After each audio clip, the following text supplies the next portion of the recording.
ang operasyon ng PAOK kontra Pogo. Ngayong gabi, pakay ng operasyon ng isang lugar na dating pinagkalooban ng permit. Pero mag-o-operate ito. Yan ang agenda report ni Nancy Carvajal.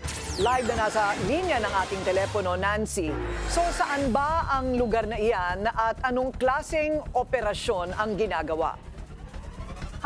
Pasado alas 6 kanina, Corina, pinasok ng PAOK, CIDG, ang BPLO ng Makati at saka Makati Police Force ang PBCom Tower dito sa Makati Business District.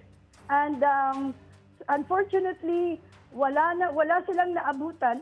Pinasok sila on suspicion na meron pang mga alleged foreign nationals working sa scam hubs. But unfortunately, walang naabutan dito na foreign nationals. Okay, Nancy. So, malinaw ba na illegal ang kanilang mga aktibidad na naabutan dyan? No, Corina. Wala silang naabutan na foreign nationals. Wala, empty. Yung mga rooms, mga floors na nasa listahan ng PAOK based on their intelligence and the BPLO of Makati, walang katao-tao. Meron ditong mga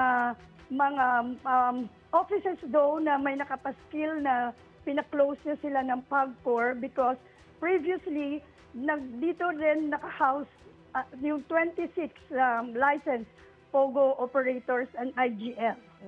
So walang naabutang tao pero sa kanilang mga terminal dyan o may mga gadgets ba dyan na magpapatunay na may illegal na mga operasyong naganap? Nakalock po rin na yung mga offices. Nakalock siya.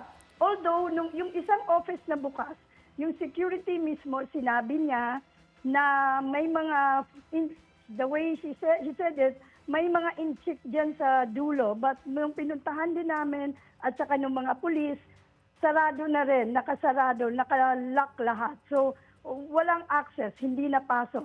Ayan, okay. So I guess better luck next time, Nancy?